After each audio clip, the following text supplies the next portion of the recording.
Hip padding is now a vital part of making dresses because of the way it gives curve and shape to your body and also helps your waist accentuation to come out. Hi soulmates, it's your girl Tekla, and today we are going to learn how you will attach this hip pad to your clothes to make it stand out, to make it curvy for your clients and for yourself.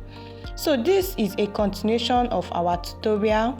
Remember that we've done pattern drafting on this hip padding. All you have to do is just scroll to the end of this video and then you will see the pattern drafting. But if you already know how to draft, let's just go into the sewing tutorial.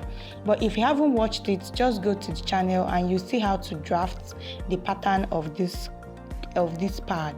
So guys, let's just ride on. So you can see where I have already cut out my foam, and then I've already cut out the sides and everything. You can see how it's looking. From the pattern drafting, you will get a clearer understanding of this. I've already cut out the foam and then trimmed out the edges. You can see the way I have already labeled it. Then I went ahead to add hairstay or tissue gum to both sides of that foam. You can see the way I ironed it and trimmed it out. So at this point, I am going to go ahead and run a stitch at the edge of each one so that the edge will be very flat. One after the other, I'll run a stitch on the edge. This particular foam now that I'm using is like a 1/4 inch of a foam. It's not up to 1/2 inch because my clients didn't really request for a hip pad, but I just wanted it to be there so it will bring out the dress. So I don't want it to be so big or to be so obvious. So you can see me sewing the edge of these hips. You can see the way it looks. I'm just making sure the hip pad is flat. So I'm going to go ahead now and join this. So if you are joining the first one, make sure that this one I want to sew now, the big one is on top of the small one, and if you are sewing the other side, the small one has to be on top of the big one. If you sew it exactly the same way, it's just like your bust pad. It will come out the same way. It will be on the same side. So one side has to be facing the other side and one side has to be facing the other side. That's why I use my marker to label that arrow.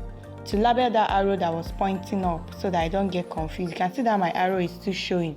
The smaller part is the front and the bigger part is the back. So if you are sewing it, keep the bigger one on top of the smaller one for the first one. Then keep the small one on top of the big one. So it doesn't come out left or right. So it will come out left and right. So you can see what we have. You can see how neat and very fine this hip pad is. If you attach this thing to your dress, nobody will ever know that anything is going on. So guys, let's ride on. If you're enjoying this video, kindly give us a like, and if you do not want to miss tutorials like this, subscribe to our channel. Hit the subscribe button right away, and let's move. So this is a very short and simple video. You can see my Ankara clothes that I want to attach my hip pad to. I'll come to the seam allowance on the side and I'll come down by 1/2 of an inch. So you can see that I ironed my seam allowance flat. What I was using was 1 inch for my seam allowance. You can see it. Then at the middle of that seam allowance, I came down by 1.5 inches.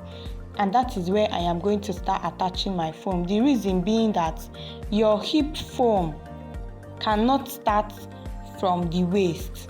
It has to come down at least 1.5 inch below your waist, just as if you are making a pocket kind of. So I came down by 1.5 an inch, and then I'm using my candle gum to press it. You can use any gum of your choice.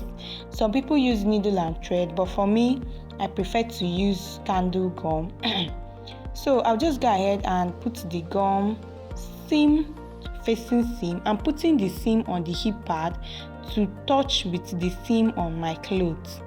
You can see how I'm doing it. So seam line to seam line, that is how you put the pad, and then you just go ahead to extend the gum a little bit so that it can also gum well on all sides.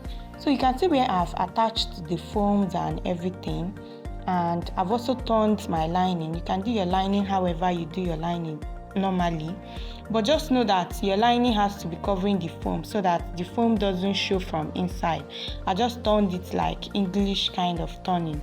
Do you see how it is? Then I'll go ahead and run a stitch on the waist, or you can weave the waist And just like this, you are ready to attach it to your corset, to your bustier, or to anywhere at all. So this is like my skirt pattern, and it's still the same process for a dress. All you need to do is come down by 1.5 inch from the waist. You can see how fine and how coordinated it is. So guys, this is when it is already on my dummy. You can see how the waist is accentuated and the hip is out, but it's not too much because I don't want it to be too much. You can use any hip pad of your choice. This is me when I started adding the bead, because this dress is going to have beads, and it took me like 2 days to bead these clothes. And the medium of the corset I use for this dress is underbust corset. If you want a tutorial on underbust corset, just put your comments in the comments and then I'll upload the tutorial of this particular one. If you need tutorial on how to make underbust corset, the dress was kind of too small for my dummy, so it's kind of affected the shape. But then this is the final look of the dress. You can see how fine it is. You can see how everything came out. The waist is cinched, the hip is showing, and everything is just perfect. I used gold and black beads, and then I added this 3D flower on the hand for my client. My client is using it for a pre-wedding shoot. Thank you guys for watching. If you haven't subscribed to my channel, hit the subscribe button now. See you in my next video. Bye.